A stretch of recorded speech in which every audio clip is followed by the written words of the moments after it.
So our first session is by Cynthia Picolo.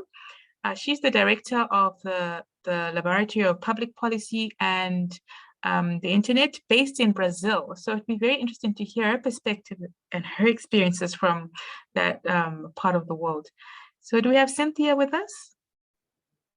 Yes, I'm here, Caroline. Great. Do you have a presentation do you want to share? Yes, or you... I will share my screen right now. Just let me know if you can see it. Perfect. Great, I can see that. So can you see it? Yes. Okay, that's perfect. Great.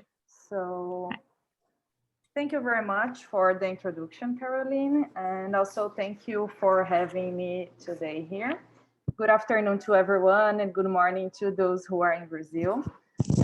As Caroline said, I'm Cynthia and I'm here representing LAPIN, which is the Laboratory of Public Policy and Internet, to share some thoughts on the state of art of artificial intelligence in Brazil in terms of regulation and our national strategy. Just 1 second. Oh, my slide. Yeah. So before getting to that, let me introduce quickly LAPIN, which is a research and action center based in the capital of Brazil. And we focus on the legal, ethical, and social challenges brought by digital technologies.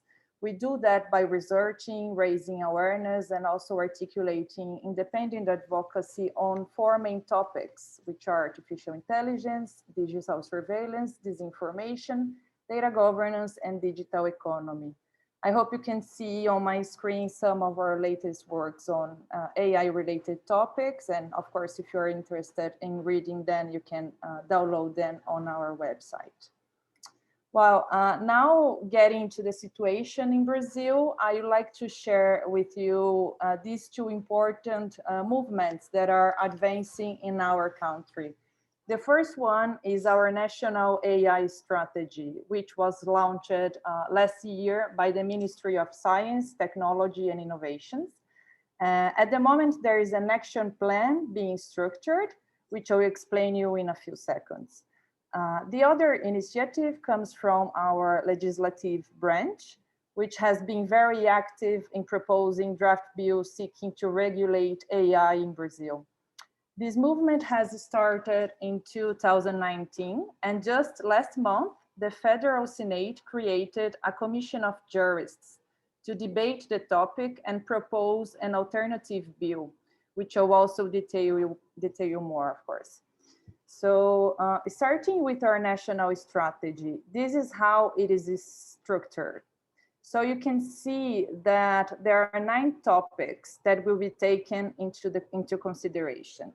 Some of them are cross-cutting, such as legislation and governance. Others focus more on fields where AI plays a role, such as in education, productive sectors, and public safety. There are 73 actions planned, which will be conducted by multi-sectorial actors. For example, we have the Brazilian Internet Steering Committee, associations of companies, NGOs, and the Ministry of Justice working together with specialists to put the action plan in place. By the way, LAPIN is contributing to the working group dedicated to the use of AI for public safety. So we are taking part in this debate as well. The national strategy has indeed a lot of potential. It started in a democratic way by gathering insights through a large public consultation. It also promises to advance research and innovation and build capacity. Only to mention one example, the strategy provides for an observatory, which is expected to be like a hub of AI-related matters. However, there are great challenges, of course, in front of us. First, there is no roadmap, there is no concrete roadmap to develop and put the strategy in place. Second, the working groups with specialists have little or no interaction, hampering a coordinated debate.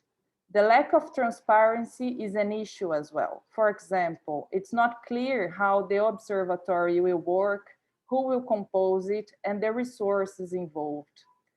Finally, there is also the problem that the Brazilian Data Protection Authority is not taking active part in these discussions. As I said before, of course, the strategy has a lot of potential, but is accompanied by great challenge that only transparency and coordinated work can help. Here's a short overview. Let me see. Yeah, this is a short overview of where we are in terms of regulation. So basically, there are 3 draft bills that were proposed either by the Federal Senate and the House of Representatives. All of them seek to regulate AI in Brazil and are based on principles. Because they are related to the same matter and after pressure from civil society, academia, and other groups, the Federal Senate decided to analyze them jointly through a commission of jurists. There are loads of concerns regarding a possible regulation, not only because this process has been advancing fast without proper discussion, but also because of the problems arising especially from the draft bill number 21, which is considered the main one among these 3, as it tries to be more comprehensive. Well, I cannot list all the problems here, but just to give you an idea, there was no multi-stakeholder participation in the process of drafting the bills. The civil liability regime proposed determines that the burden of proof is on the affected person. The way the principle of non-discrimination is stated is not sufficient, since the provision does not provide for an explicit prohibition of discrimination. Also, there are no concrete mechanisms to provide safeguards and mitigate risks, such as an algorithmic impact assessment. Again, the National Data Protection Authority was not involved in the process, and there is absolutely no indication on how the governance framework will be. And trying to respond to the pressure of society, the Federal Senate created this commission of jurists to conduct public audiences to explore these and other issues, proposing, after all, an alternative bill. And by the way, just today is the first audience is taking part, I think, right now. So basically, the commission will work on concepts and classification, impacts and risks, rights and duties, accountability, governance, and oversight. Well, this could have been a good start to arrive at a mature and adequate regulation, if it were not for the working time given to the commission. It is expected that the commission will do all this within August 19th. This deadline is definitely not close to feasible, and we still don't know how this will be improved or if it will be improved. And before my final remarks, it is important that you know the critics around the composition of this commission. No Black or Indigenous people were included. So the question is, how to have a representative legislation if you do not include the most affected people by technologies in the process of drafting the law? Well, this brings me to my final slide, which gives you an idea of why this scenario is so problematic in Brazil. First, we have to think that we don't even have a culture of data protection in Brazil established right now. Second, it is known that racism is structurally embedded in our society and that other marginalized groups do not have voice.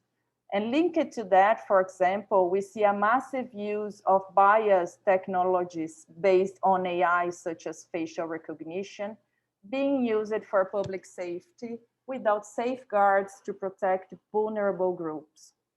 Of course, we and other actors have tried to influence this agenda in favor of people's rights, such as this national mobilization that advocates against the use of facial recognition for public safety. But in the end of the day, well, political and private interests play a big role in advancing this agenda without putting the human being at the center of the debate. In short, just to summarize, despite the opportunities brought by AI, Brazil is advancing without due maturity and without thinking about the medium and long-term effects of a regulation or a strategy that does not take into account these and other points that are brought up here today. So that's it for now. Of course, there are many other issues I could point and discuss. And thank you again for the invitation. And I'm looking forward to hearing the other speakers as well. So that's it. Thank you again. Great, thank you, Cynthia, for providing a really good perspective and understanding what the challenges are and opportunities, I suppose, as well in Brazil. So I'm just going to encourage you to look at the chat. I think there were some comments here and there, but if anyone has any other questions, I will hopefully have a session at the end for some time for questions.